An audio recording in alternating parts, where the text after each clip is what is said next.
हरिः ओम्। अथ गर्भगीता। श्रीगणेशाय नमः। श्रीसरस्वत्यै नमः।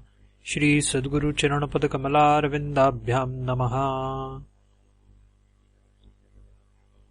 श्री कृष्ण भगवान जी का वचन है कि जो प्राणी इस गर्भ गीता का सद्भावना से विचार मनन करता है वह पुरुष फिर गर्भवास में नहीं आता है।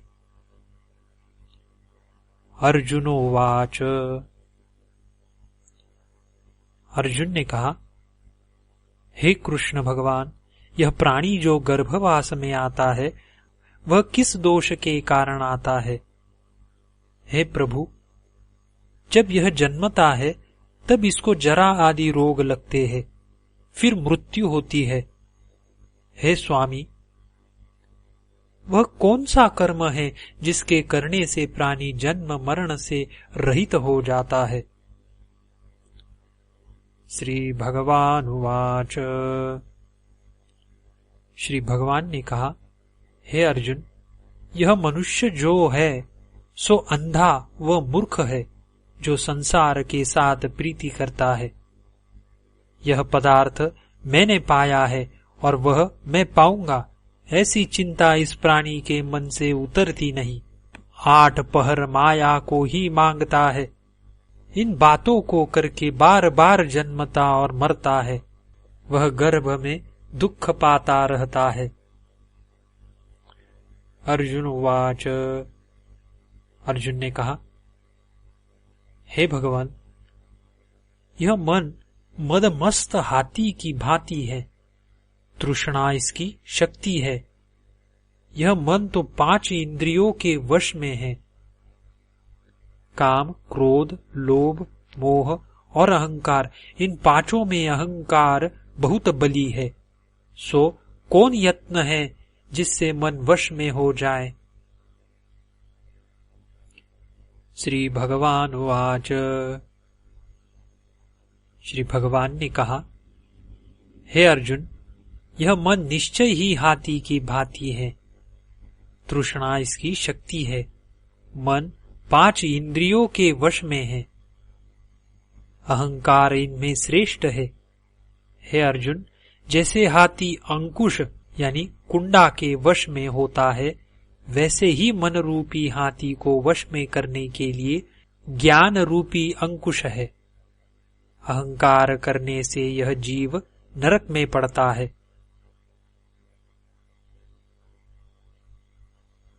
अर्जुन उवाच।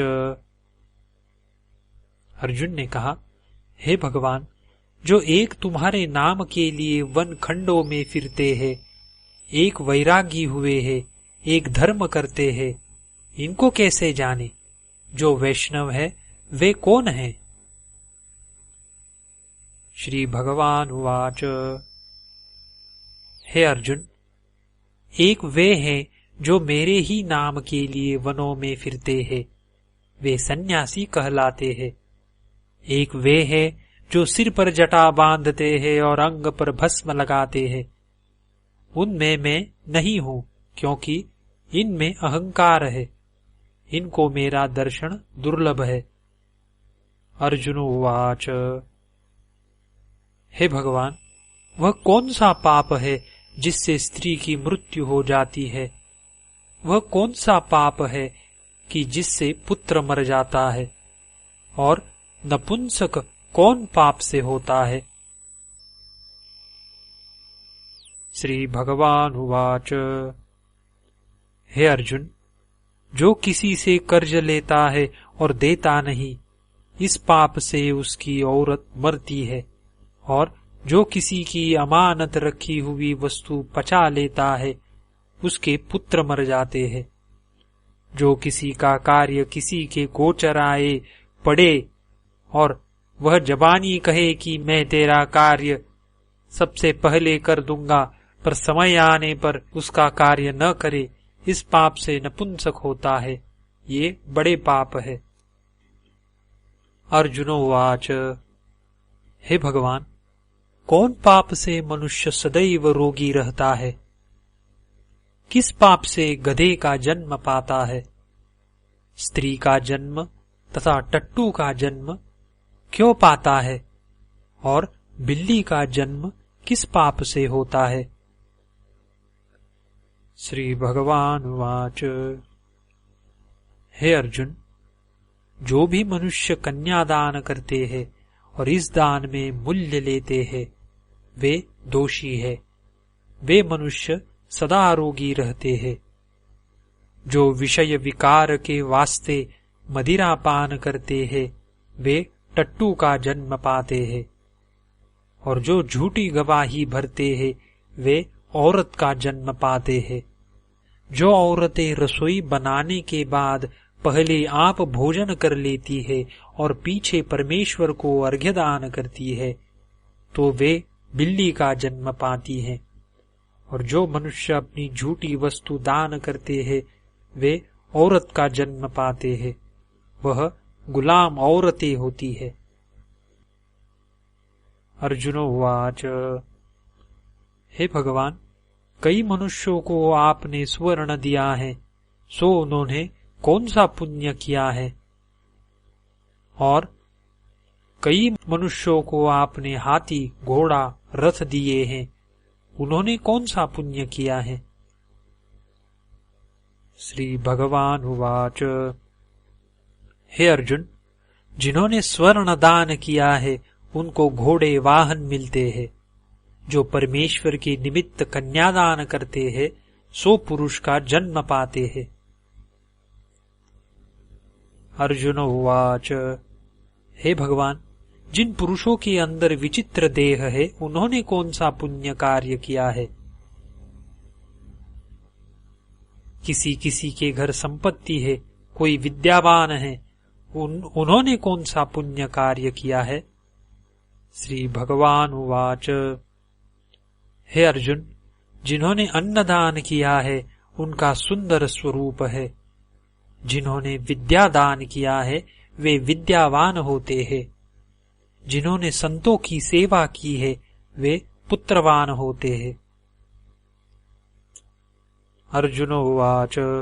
हे भगवान, किसी को धन से प्रीति है, कोई स्त्रियों से प्रीति करते हैं, इसका क्या कारण है? समझा कर कहिए। श्री भगवान उवाच। हे अर्जुन, धन और स्त्री सब नाश रूप है, मेरी भक्ति का नाश नहीं है। अर्जुन उवाच। हे भगवान, यह राजपाट किस धर्म के करने से मिलता है? विद्या कौन सा धर्म करने से मिलती है? श्री भगवान उवाच। हे अर्जुन, जो प्राणी काशी में निष्काम भक्ति से तप करते हुए देह त्यागते हैं, वे राजा होते हैं। और जो गुरु की सेवा करते हैं, वे विद्यावान होते हैं। अर्जुन उवाच। हे भगवान, किसी को धन अचानक बिना किसी परिश्रम से मिलता है, सो उन्होंने कौन सा पुण्य कार्य किया है? श्री भगवान उवाच। हे अर्जुन, जिन्होंने गुप्त दान किया है, उनको धन अचानक मिलता है। जिसने परमेश्वर का कार्य और पराया कार्य संवारा है, वे मनुष्य रोग से रहित होते हैं। अर्जुन उवाच। हे भगवान, कौन पाप से अमली होते हैं, और कौन पाप से गूंगे होते हैं, और कौन पाप से कुष्ठी होते हैं? श्री भगवान उवाच। हे अर्जुन, जो आदमी नीच कुल की स्त्री से गमन करते हैं, वो अमली होते हैं। जो गुरु से विद्या पढ़कर मुकर जाते हैं, सो गूंगे होते हैं। जिन्होंने गौ घात किया है, वे कुष्ठी होते हैं। अर्जुन उवाच। हे भगवान, जिस किसी पुरुष की देह में रक्त का विकार होता है, वह किस पाप से होता है? और कोई दरिद्र होते हैं, किसी को खंड वायु होती है, और कोई अंधे होते हैं, तो कोई पंगु होते हैं। सो कौन से पाप से ऐसे होते हैं? और कई स्त्रियां बाल विधवा होती है, तो यह किस पाप से होती है? श्री भगवान उवाच। हे अर्जुन, जो सदा क्रोधवान रहते हैं उन्हें रक्त विकार होता है। जो मलिन रहते हैं वे सदा दरिद्री होते हैं। जो कुकर्मी ब्राह्मण को दान देते हैं उनको खंडवायु होती है। जो पराई स्त्री को नंगी देखते हैं, गुरु की पत्नी को कुदृष्टि से देखते हैं, सो अंधे होते हैं। जिसने गुरु और ब्राह्मण को लात मारी है वो लंगड़ा व पंगु होता है। जो औरत अपने पति को छोड़कर पराये पुरुषों से संग करती है सो वह बाल विधवा होती है। अर्जुन उवाच। हे भगवान, तुम परब्रह्म हो, तुमको नमस्कार है। पहले मैं आपको संबंधी जानता था, परंतु अब मैं आपको ईश्वर रूप जानता हूँ। हे परब्रह्म, गुरु दीक्षा कैसे होती है, सो कृपा कर मुझको कहिए। श्री भगवान उवाच। हे अर्जुन, तुम धन्य हो, तुम्हारे माता पिता भी धन्य हैं, जिनके तुम्हारे जैसा पुत्र है। हे अर्जुन, सारे संसार के गुरु जगन्नाथ है। विद्या का गुरु काशी क्षेत्र, चारों वर्णों का गुरु सन्यासी है। सन्यासी उसको कहते हैं जिसने सबका त्याग करके मेरे विषय में मन लगाया है। हे अर्जुन, यह बात ध्यान देकर सुन। गुरु कैसा करे? जिसने सब इंद्रियां जीती हो, जिसको सब संसार ईश्वरमय नजर आता हो और सब जगत से उदास हो, ऐसा गुरु करे। जो परमेश्वर को जानने वाला हो, उस गुरु की पूजा सब तरह से करे। हे अर्जुन, जो गुरु का भक्त होता है और जो प्राणी गुरु के सम्मुख होकर भजन करते हैं, उसका भजन करना सफल है। जो गुरु से विमुख होते हैं वे पापी है। गुरु से विमुख प्राणी दर्शन करने योग्य नहीं होते। जो गृहस्थी संसार में गुरु के बिना है वो चांडाल के समान है। जिस तरह मदिरा के भंडार में जो गंगा जल है वह अपवित्र है, इसी तरह गुरु से विमुख व्यक्ति का भजन सदा अपवित्र होता है। उसके हाथ का भोजन देवता भी नहीं लेते, उसके सब कर्म निष्फल है। कुकर, सुकर, गर्दभ, काक, ये सब की सब योनियां बड़ी खोटी योनियां हैं। इन सब से वह मनुष्य खोटा है जो गुरु नहीं करता। गुरु बिना गति नहीं होती, वह अवश्य नरक को जाएगा। गुरु दीक्षा बिना प्राणी के सब कर्म निष्फल होते हैं। हे अर्जुन, जैसे चारों वर्णों को मेरी भक्ति करना योग्य है, वैसे गुरु की भक्ति करना योग्य है। जैसे गंगा नदियों में उत्तम है, सब व्रतों में एकादशी का व्रत श्रेष्ठ है, वैसे ही हे अर्जुन, शुभ कर्मों में गुरु सेवा अति उत्तम है। गुरु दीक्षा बिना प्राणी पशु योनि पाता है। जो धर्म भी करता है सो पशु योनि में फल भोगता है। वह 84 योनियों में भ्रमण करता रहता है। अर्जुन उवाच। हे भगवान, गुरु दीक्षा क्या होती है? श्री भगवान उवाच। हे अर्जुन, धन्य जन्म है उसका जिसने यह प्रश्न किया है। गुरु दीक्षा के 2 अक्षर है, हरि ओम। इन अक्षरों को गुरु कहता है। यह चारों वर्णों को अपनाना श्रेष्ठ है। हे अर्जुन, जो गुरु की सेवा करता है उस पर मेरी प्रसन्नता है। वह 84 योनियों से छूट जाएगा, जन्म मरण से रहित हो नरक नहीं भोगेगा। जो प्राणी गुरु की सेवा नहीं करता वह 3.5 करोड़ वर्ष तक नरक भोगता है। जो गुरु की सेवा करता है उसको कई अश्वमेध यज्ञ के पुण्य का फल मिलता है। गुरु की सेवा मेरी सेवा है। हे अर्जुन, हमारे तुम्हारे संवाद को जो प्राणी पढ़ेंगे और सुनेंगे वे गर्भ के दुख से बचेंगे, उनकी 84 योनियां कट जाएगी। इसी कारण इस पाठ का नाम गर्भ गीता है। इति गर्भ गीता समाप्ता। तत्सत् श्री कृष्णार्पणमस्तु।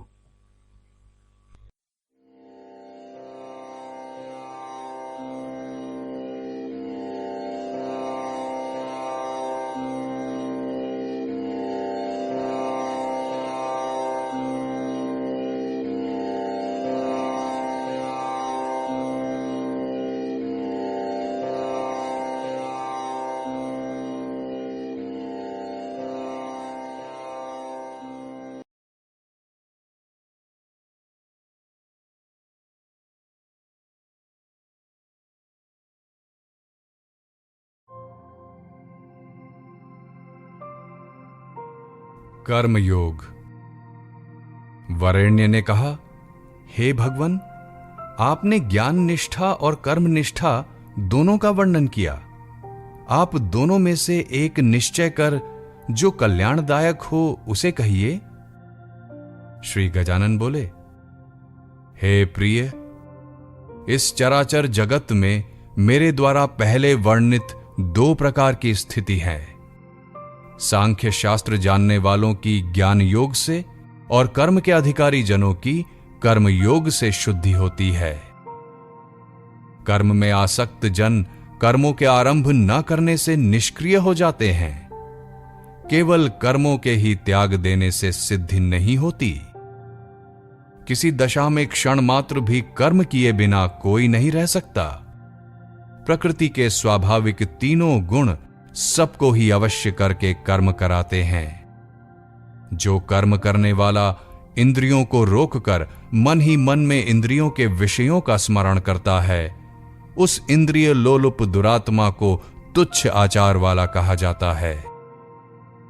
हे राजन, जो मन से इंद्रियों का संयम करके कर्मेंद्रियों से निष्काम कर्म योग का अनुष्ठान करता है, वही श्रेष्ठ पुरुष है। कर्म ना करने से तो फल की कामना करके भी कर्म करना श्रेष्ठ है।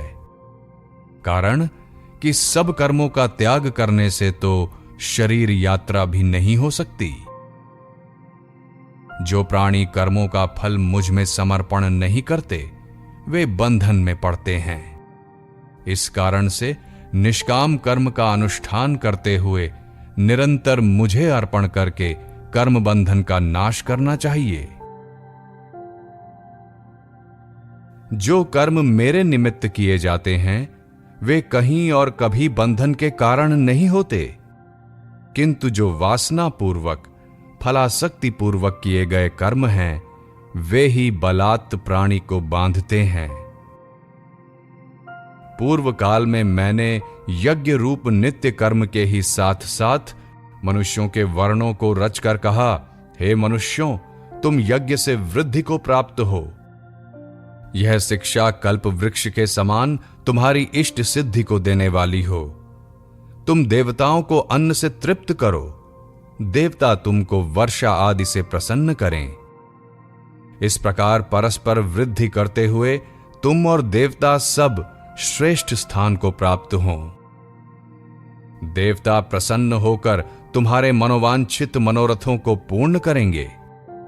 उन देवताओं को दिए पदार्थों से उनकी आराधना किए बिना जो भोग भोगता है, वह चोर है।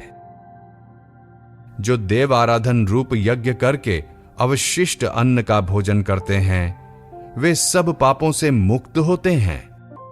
और जो अपने निमित्त ही भोजन बनाते हैं, वे पापी मानो पाप का ही भोजन करते हैं। अन्न से ही प्राणी उत्पन्न होते हैं। अन्न वर्षा से उत्पन्न होता है, वर्षा यज्ञ से उत्पन्न होती है और कर्म से यज्ञ की उत्पत्ति होती है। कर्म ब्रह्मा से उत्पन्न होता है और ब्रह्मा मुझ से उत्पन्न होते हैं। इस कारण हे राजन, आप इस यज्ञ में और विश्व में स्थित मुझे ही जानिए। इस आवागमन रूपी संसार चक्र से बुद्धिमानों को पार जाना उचित है। हे राजन, जो अधम प्राणी है वह इसमें इंद्रियों की क्रीड़ा से सुख मानता है। जो अंतरात्मा में प्रीति करने वाला है वही आत्मा राम और सबका प्यारा है। जो प्राणी आत्म तृप्त है उसे किसी बात की इच्छा नहीं रहती। इस प्रकार का प्राणी कार्य करके भी शुभ अशुभ फल को नहीं प्राप्त होता, तथा संपूर्ण प्राणियों में इसका कभी कुछ साध्य नहीं होता।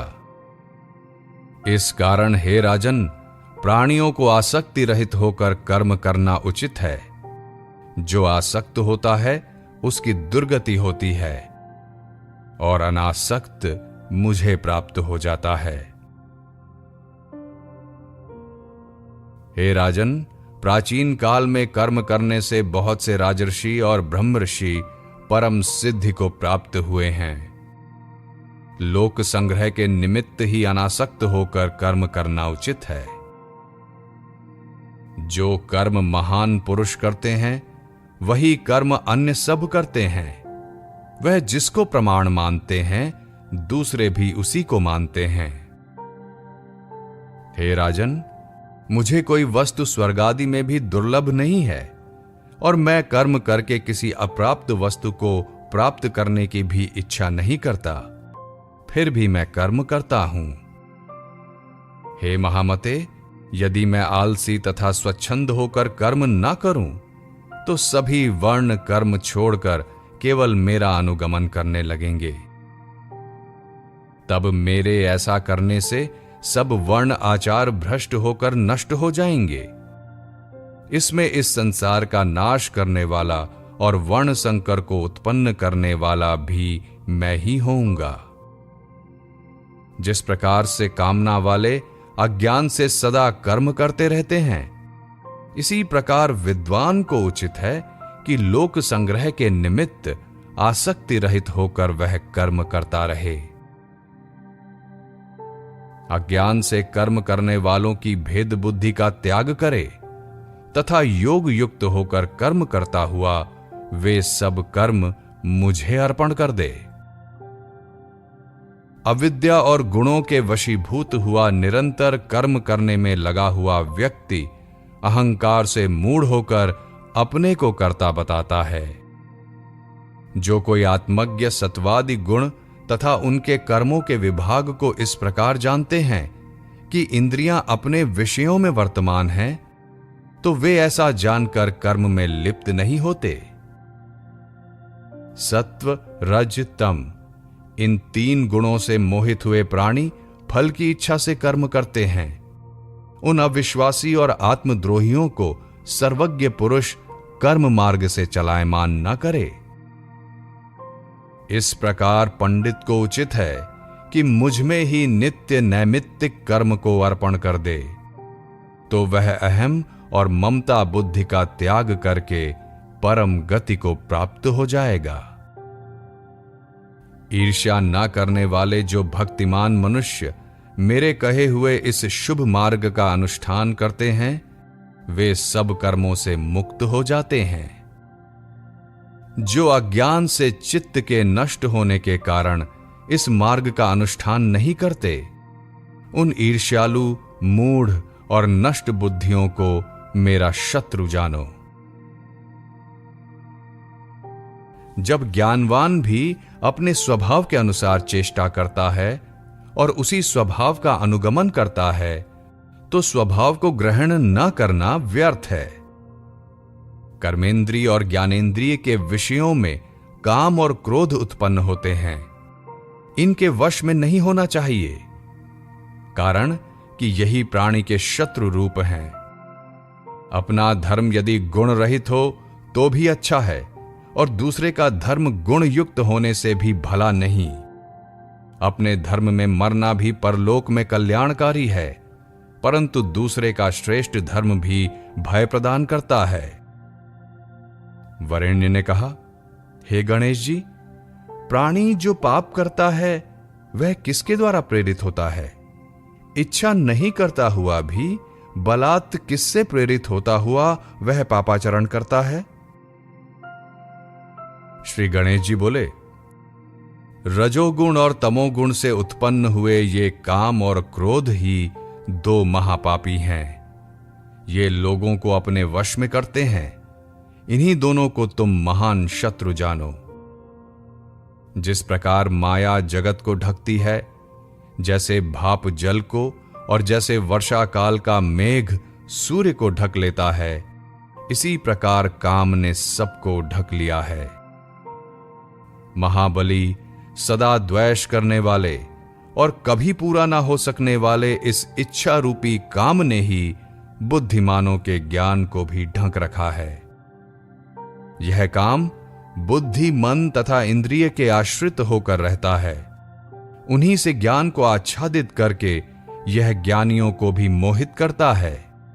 अतः पहले मन के सहित इंद्रियों को वश में करके